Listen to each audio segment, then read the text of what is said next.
Assalamualaikum warahmatullahi wabarakatuh. Alhamdulillahi rabbil alamin wassalatu wassalamu ala nabiyina al-mursalin wa ala alihi wa sahbihi ajma'in. Amma ba'du. Saudaraku yang dimuliakan Allah Subhanahu wa taala, kita sering mendengar kata tauhid. Tauhid sebagaimana dijelaskan oleh para ulama adalah unsur utama kebahagiaan seorang hamba di dunia maupun di akhirat. Modal terbesar bagi seorang hamba untuk meraih keridhaan Allah dan kecintaan Allah di dunia maupun di akhirat adalah tauhid. Tauhid sendiri secara bahasa berasal dari kata kerja wahhada yuwahhidu. Artinya adalah ja'alus syai' atau i'tiqadus syai' wahidan. Menjadikan sesuatu atau meyakini sesuatu itu satu atau tunggal. Adapun yang dimaksud secara istilah tauhid adalah ifradullahi tabaraka wa ta'ala bima yakhtassu bihi, mengesahkan Allah Subhanahu wa ta'ala pada kekhususan-kekhususan yang dimiliki oleh Allah Subhanahu wa ta'ala. Dan kekhususan-kekhususan Allah Subhanahu wa ta'ala yang dijabarkan di dalam Al-Quran, yang dijelaskan oleh Allah sendiri dan dipaparkan oleh Rasulullah SAW dalam hadis-hadis yang sahih, tidak keluar dari 3 kelompok besar. Yang pertama adalah kekhususan Allah Subhanahu wa ta'ala yang terkait dengan perbuatannya atau rububiyahnya. Hanya Allah saja, hanya Dia sendiri yang menciptakan alam semesta dan segenap isinya. Hanya Allah saja yang mengatur alam semesta ini. Hanya Dia sendiri, ya, yang menghidupkan, mematikan, memberikan rizki, ya. Dan hanya Dia saja yang menentukan, yang berkuasa di alam semesta ini. Ini kemudian, kekhususan ini kemudian dikelompokkan oleh para ulama dalam tauhid ar-rububiyah. Kemudian yang kedua, kekhususan Allah yang terkait dengan nama-namanya yang maha indah dan sifat-sifatnya yang maha sempurna.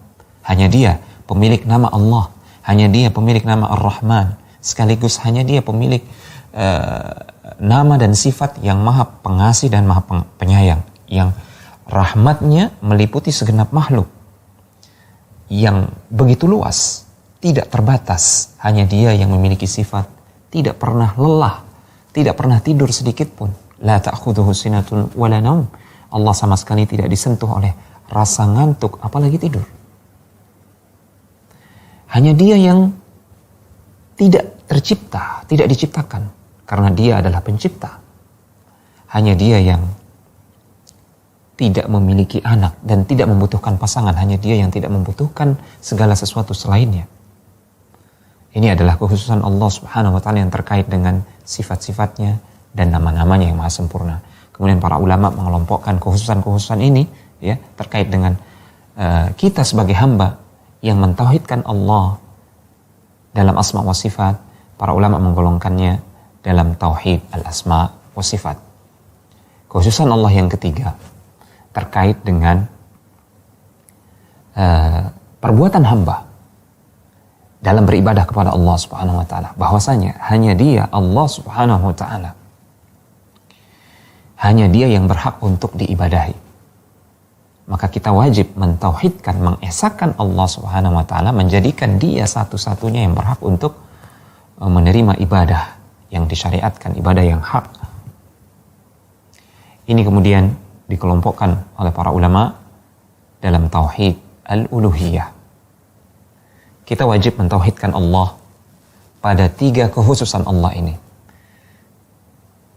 Jika kita tidak mentauhidkan Allah Subhanahu wa ta'ala dalam rububiyah, maka kita tergolong orang-orang yang musyrik dalam rububiyah Allah Subhanahu wa ta'ala. Misalkan ada seseorang yang meyakini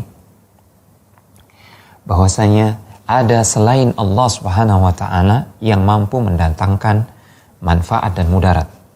Ada selain Allah Subhanahu wa ta'ala yang mampu mendatangkan manfaat dan mencegah mudarat. Berarti orang tersebut telah berbuat syirik dalam tauhid rububiyah.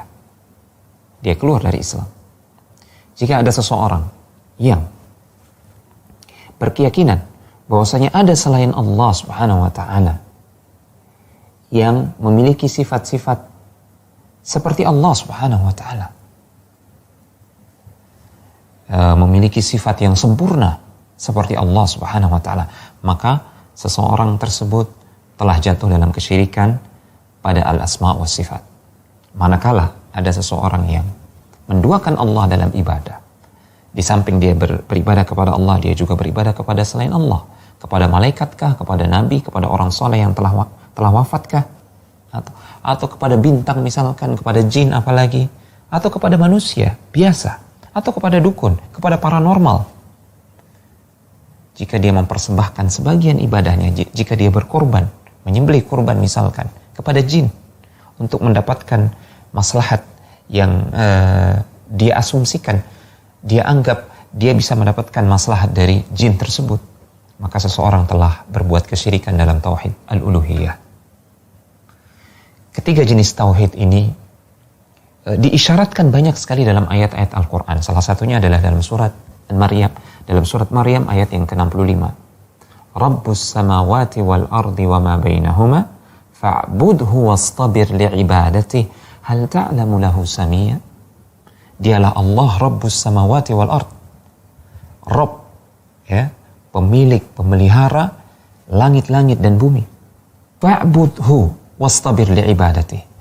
Ibadahi hanya dia saja dan bersabarlah engkau dengan kesabaran yang agung, kesabaran yang hebat dan besar untuk senantiasa istiqamah beribadah hanya kepadanya.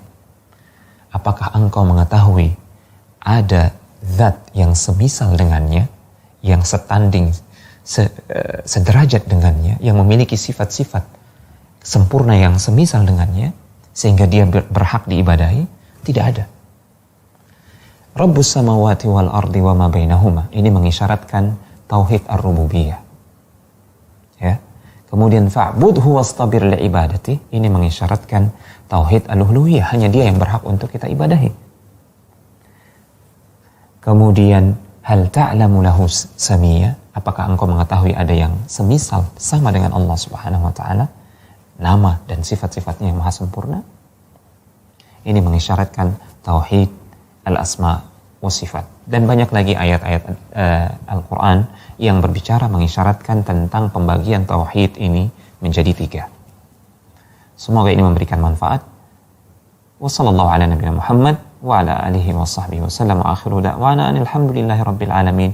Wassalamualaikum warahmatullahi wabarakatuh.